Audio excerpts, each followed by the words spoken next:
నమస్తే welcome to news express నేను కవిత. Updates చూద్దాం. పల్నాడు జిల్లా తుమ్రుకోటలోని 3 పోలింగ్ బూతుల్లో ఈవీఎంల ధ్వంసం కేసులో టీడీపీ నేతలకు కోర్టు రిమాండ్ విధించింది. 4 టీడీపీ నేతలకు కోర్టు 14 రోజుల రిమాండ్ విధించింది. మొత్తం 50 మందిపై కేసు నమోదు కాగా చాలా మంది పరారీలో ఉన్నారు.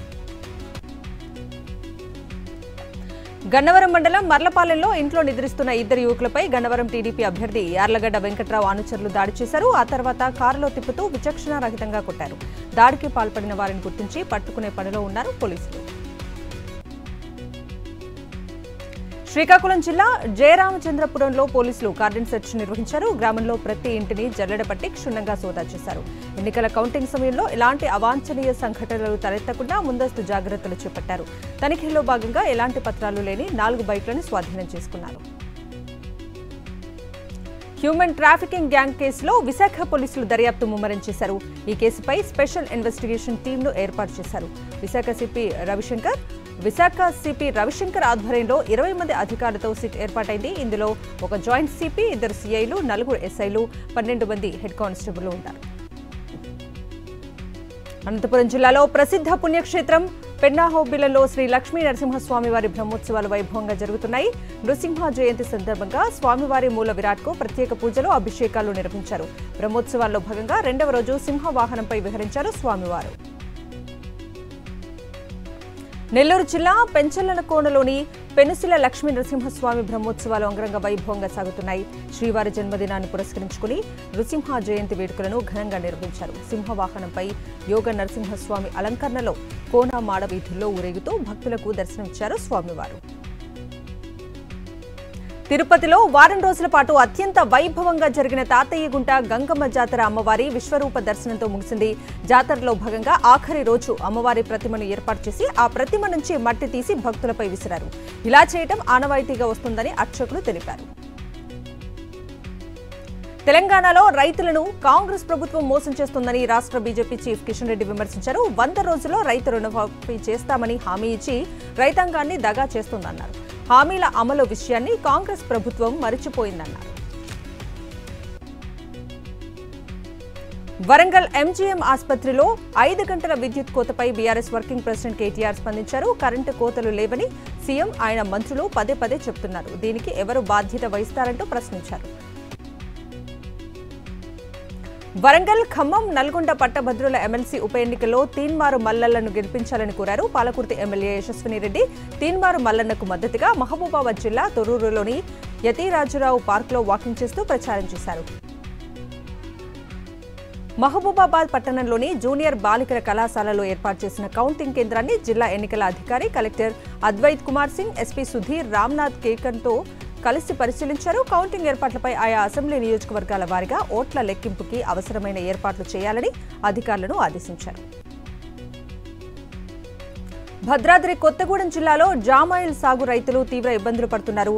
పేపర్ కర్మాగారం నుంచి వచ్చే కెమికల్ వాటర్ వల్ల తీవ్ర నష్టం వాటిల్లుతుందని వాపోతున్నారు. ఫ్యాక్టరీ యాజమాన్యం దృష్టికి తమ సమస్యను తీసుకెళ్లినా పట్టించుకోవట్లేదని ఆవేదన వ్యక్తం చేస్తున్నారు. తపాలా శాఖ సిబ్బంది నిర్లక్ష్యంతో ఉద్యోగం కోల్పోయానంటూ మహబూబాబాద్ జిల్లాకు చెందిన జాటోత్ సంతోష్ ఉన్నతాధికారులకు ఫిర్యాదు చేశాడు. కర్నూలు ప్రిన్సిపల్ డిస్ట్రిక్ట్ కోర్టులో ఉద్యోగ నియామకం కోసం ఈ నెల 16న సంతోష్కు ఇంటర్వ్యూ కాల్ వచ్చింది. ఈ నెల 14న చేరాల్సిన స్పీడ్ పోస్ట్ నిన్న అందించారని ఆరోపించారు. కాసేపట్లో ఏసీపీ ఉమామహేశ్వరరావును కోర్టులో హాజరుపరచనున్నారు పోలీసులు. ఇప్పటివరకు స్వాధీనం చేసుకున్న డాక్యుమెంట్స్ గురించి ఆరా తీస్తున్నారు. అయితే కేసుకు సంబంధించిన వివరాలు ఏసీపీ అధికారులు అడుగుతున్నా విచారణకు ఉమామహేశ్వరరావు సహకరించడం లేదని తెలుస్తోంది. శ్రీకాకుళం జిల్లా రాజాంలో రవిస్వామికి సైబర్ కేటుగాళ్లు కుచ్చుటోపి పెట్టారు. కేవైసీ అప్డేట్ పేరిట పూజారి అకౌంట్ నుంచి 1,21,000 కాజేశారు. Secunderabad Tukaram gate police station పరిధిలో 16 ఏళ్ల బాలిక ఫోన్లో ఎక్కువగా మాట్లాడుతున్నావంటూ తల్లిదండ్రులు మందలించారు. దీంతో అలిగి ఇంటి నుంచి పారిపోయింది. అదే సమయంలో పరిచయమైన ఒక యాప్ డ్రైవర్ బాలికకు మాయమాటలు చెప్పి కాచిగూడలోని ఒక లాడ్జ్కు తీసుకెళ్లి అత్యాచారం చేసి పారిపోయాడు. ఇంటికి చేరుకున్న బాలికను తల్లిదండ్రులు నిలదీయడంతో అసలు విషయం తెలిసిందే. ప్రకాశం జిల్లా కనిగిరి మున్సిపాలిటీలోని మాచవరం వద్ద 2 వ్యాన్లు బీభత్సం సృష్టించాయి. పామూరు నుంచి కనిగిరి వైపు వెళ్తున్న డీసీఎం వ్యాన్ ముందు కూలీలతో వెళ్తున్న మినీ వ్యాన్ను ఢీకొట్టింది. ఈ ప్రమాదంలో ఒకరు మృతి చెందగా మరో ఇద్దరికి కూలీలకు తీవ్ర గాయాలయ్యాయి. గమనించిన స్థానికులు వారిని ఆసుపత్రికి తరలించారు. రైలులో ఆకతాయిలు రెచ్చిపోతున్నారు. మత్తులో ఉండి ప్రయాణికులపై దాడులు చేస్తూ వారిని గాయపరుస్తున్నారు. కాకినాడలో లోకమాన్య తిలక్ ఎక్స్ప్రెస్ లో ఒక వ్యక్తి హల్చల్ చేశారు. మద్యం మత్తులో ఉన్న వ్యక్తి ఒక మహిళతో పాటు మరో ఇద్దరు ప్రయాణికులపై బీర్ బాటిల్తో దాడి చేశాడు. దీంతో ప్రయాణికులకు గాయాలయ్యాయి. నిందితుడిని అదుపులోకి తీసుకున్నారు రైల్వే పోలీసులు. తుర్కెంజాల్ మున్సిపాలిటీ కమిషనర్ సత్యనారాయణ రెడ్డిని ఉన్నతాధికారులు సస్పెండ్ చేశారు. నిర్మల్ మున్సిపాలిటీలో పనిచేసిన సమయంలో నిబంధనలకు విరుద్ధంగా 44 మంది సిబ్బందిని నియమించినట్లు గుర్తించారు. సత్యనారాయణ రెడ్డిని సస్పెండ్ చేస్తూ సీడీఎంఏ ఉత్తర్వులు జారీ చేశారు. నంద్యాల జిల్లా డోన్ మండలం చనుగుండ్లలో చిరుతపులి పిల్ల కలకలం సృష్టిస్తోంది. చిరుత పిల్ల కోసం తల్లిపులి ఎక్కడ గ్రామంలోకి వస్తుందేమోనని భయంతో వణికిపోతున్నారు. గతంలోనూ వెంకటాపురం సమీపంలో కొండ గుహల్లో చిరుత ఆనవాళ్లు కనిపించాయి. కర్ణాటకలో ఒక క్యాబ్ డ్రైవర్ ప్యాసింజర్ మధ్య జరిగిన ఏసీ గొడవ సోషల్ మీడియాలో తీవ్ర చర్చ సాగుతోంది. పని మీద ముంబై నుంచి బెంగళూరు వెళ్లిన డాక్టర్ దావర్ అక్కడ ఒక క్యాబ్ బుక్ చేసుకున్నాడు. వేడి ఎక్కువగా ఉంది, ఏసీ వేయాలని కోరగా డ్రైవర్ నో చెప్పటం ఇద్దరి మధ్య వాదులాట జరిగింది. రాజస్థాన్లోని బక్నీర్లో ఉష్ణోగ్రత 47 డిగ్రీలకు చేరుకుంది. అంతర్జాతీయ సరిహద్దు వెంబడి ఇసుక కొలిమిలా మండే వేడిలోనూ బీఎస్ఎఫ్లు కాపలా కాస్తున్నారు. ఈ సందర్భంగా బీఎస్ఎఫ్ జవాన్ ఒకరు మండే ఇసుకలో పాపడ్ కాల్చిన వీడియో తెగ వైరల్ అవుతోంది. ఛత్తీస్గఢ్లోని అడుగంటిపోతున్న భూగర్భ జలాల దృష్ట్యా రాజ్నంద్ గావ్లోని 42 పంచాయతీలు ఒక ప్రత్యేకమైన చొరవ తీసుకున్నాయి. వర్షాకాలంలో నీరు నిల్వ ఉండేలా 111 కుండలపై సుమారు 2.25 లక్షల గుంతలు నిర్మించారు. సుమారు 1.5 లక్షల మంది గ్రామస్తులు 2 నెలల పాటు నిరంతరంగా పనిచేసి నీటి సమస్య రాకుండా చర్యలు తీసుకున్నారు. ఢిల్లీ సీఎం అరవింద్ కేజ్రీవాల్ ని చంపేస్తానంటూ మెట్రో స్టేషన్లో బోర్డుపై రాసిన వ్యక్తిని ఢిల్లీ పోలీసులు అరెస్ట్ చేశారు. అంకిత్ గోయల్ అనే వ్యక్తి ఈ బెదిరింపులకు పాల్పడినట్లు సీసీటీవీ ఫుటేజ్ ద్వారా గుర్తించారు. చార్ధామ్ యాత్రలోని కేదార్నాథ్ ఆలయానికి భక్తులు పోటెత్తుతున్నారు. ఈ ఏడాది మే 10న తెరుచుకున్న ఆలయాన్ని 12 రోజుల వ్యవధిలోనే దాదాపు 3 లక్షల మందికి పైగా భక్తులు దర్శించుకున్నట్లు అధికారులు తెలిపారు. భక్తుల రద్దీని దృష్టిలో పెట్టుకుని ప్రత్యేక ఏర్పాట్లు చేస్తున్నామని, భద్రతాపరమైన జాగ్రత్తలు తీసుకుంటున్నట్లు అధికారులు తెలిపారు. ఈ ఏడాది చార్ధామ్ యాత్ర ముగిసే సమయానికి భక్తుల సంఖ్య భారీగా పెరుగుతుందని అధికారులు అంచనా వేస్తున్నారు. హెచ్ఐవి మహమ్మారి పనిపట్టే టీకాను తయారు చేశామని అమెరికాలోని డ్యూక్ హ్యూమన్ వ్యాక్సిన్ ఇన్స్టిట్యూట్ శాస్త్రవేత్తలు ప్రకటించారు. తాము అభివృద్ధి చేసిన హెచ్ఐవి టీకాను మనుషుల్లో ఉపయోగించామన్న శాస్త్రవేత్తలు ట్రయల్ రన్ భాగంగా జరిపిన పరీక్షల్లో టీకా సమర్థమైన యాంటీబాడీలు ఉత్పత్తి అయ్యేలా పనిచేసిందని వెల్లడించారు. లండన్ నుంచి సింగపూర్ బయలుదేరిన సింగపూర్ ఎయిర్లైన్స్ విమానంలో మార్గమధ్యంలో భారీ కుదుపులకు లోనైంది. ఈ ఘటనలో ఒకరు చనిపోగా 7గురికి గాయాలయ్యాయి. ప్రమాద ఘటనపై సింగపూర్ ఎయిర్లైన్స్ క్షమాపణలు తెలిపింది. నేపాలీ అధిరోహకుడు కమీర్ రీటా షెర్ఫా ప్రపంచంలోని అత్యంత ఎత్తైన శిఖరం యొక్క 30వ ఆరోహణ మైలురాయిని సాధించాడు. ఎవరెస్ట్ శిఖరాన్ని అత్యధిక సార్లు అధిరోహించిన వ్యక్తిగా తన రికార్డును తానే బద్దలు కొట్టారు. ఎవరెస్ట్ మ్యాన్ అని పిలువబడే 54 ఏళ్ల ఈ నెల ప్రారంభంలో 29వసారి శిఖరాన్ని చేరుకున్నాడు. మళ్లీ శిఖరాన్ని అధిరోహించాడు.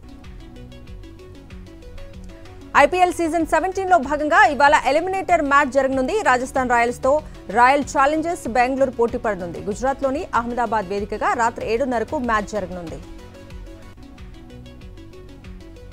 అంతర్జాతీయ మార్కెట్ల నుంచి వచ్చిన పాజిటివ్ ట్రెండ్స్తో స్టాక్ మార్కెట్లు లాభంలో ట్రేడ్ అవుతున్నాయి. సెన్సెక్స్ 188 పాయింట్ల లాభంతో 74,141 పాయింట్ల వద్ద ట్రేడ్ అవుతుండగా నిఫ్టీ 47 పాయింట్ల లాభంతో 22,576 పాయింట్ల వద్ద ట్రేడ్ అవుతోంది. ఇక సెక్టార్ సూచీల్లో రియాలిటీ సూచీలు 1.42%, క్యాపిటల్ గూడ్స్ సూచీలు 0.32%, టెక్ సూచీలు 0.45% లాభపడుతున్నాయి. గూగుల్ జెమినీ ఆర్టిఫిషియల్ ఇంటెలిజెన్స్ ని మరింత ఆధునీకరిస్తూ కంపెనీ కొత్త ఫీచర్స్ ను పరిచయం చేసింది. కవలలు అనే అర్థం వచ్చేలా ఉండే జెమినీ అనే పేరును గూగుల్ ఏఐకి పెట్టినట్లు మినీ కో టెక్నికల్ లీడ్ జెఫ్ డీన్ వెల్లడించారు. జ్యోతిష శాస్త్రం ప్రకారం అనుకూలత, వివిధ కోణాల నుంచి విషయాలను విశ్లేషించే సామర్థ్యానికి జెమినీ ప్రసిద్ధి ఉండటంతో ఆ పేరు పెట్టమంటోంది గూగుల్. దేశీయ విమాన ప్రయాణికుల సంఖ్య మరింత పెరిగింది. ఏప్రిల్ నెలకు గాను ప్రయాణికులు 3.88% పెరిగి 1.32 కోట్లకు చేరుకున్నట్లు పౌర విమానయాన డైరెక్టరేట్ జనరల్ తాజాగా వెల్లడించింది. ఏడాది క్రితం ఇదే నెలలో 1.28 కోట్ల మంది ప్రయాణించారు. సరైన సమయానికి విమాన సర్వీసులు నడిపే సంస్థల్లో ఆకాశ ఎయిర్ 89.2%తో తొలి స్థానంలో నిలిచింది. జాతీయ రహదారుల ప్రాధికార సంస్థ టోల్ ప్లాజాల వద్ద టోల్ రుసుములు జూన్ 2 నుంచి పెరగనున్నాయి. ప్రతి ఏడాది ఏప్రిల్ 2 నుంచి ఈ ఛార్జీలను పెంచుతారు. అయితే ఎన్నికల దృష్ట్యా ఈ పెంపును వాయిదా వేయాలని NHAIని ఎన్నికల సంఘం ఆదేశించింది. జూన్ 2 నుంచి టోల్ ఛార్జీలను సగటున 5% పెంచి వసూలు చేయనున్నారు. సోషల్ మీడియా ప్లాట్ఫామ్ ట్విట్టర్ మరో సంచలనానికి సిద్ధమైంది. ఇకపై పూర్తి నిడివి సినిమాలకు వీలు కల్పించనుంది. ట్విట్టర్ అకౌంట్దారులు సినిమాలు, టీవీ సీరియళ్లను పోస్ట్ చేయొచ్చని, వాటిని మానిటైజ్ చేయడం ద్వారా డబ్బు సంపాదించొచ్చని తెలిపారు. తమిళనాడును ఆనుకుని ఉపరితల ఆవర్తనం కొనసాగుతోంది. ఇది బంగాళాఖాతంలో అల్పపీడనంగా బలపడే అవకాశం ఉంది. ఈశాన్య దిశగా పయనిస్తూ ఎల్లుండి వాయుగుండంగా మారే అవకాశం ఉంది. దీని ప్రభావంతో ఏపీ, తెలంగాణలో మోస్తారు వర్షాలు కురుస్తాయని వాతావరణ శాఖ తెలిపింది.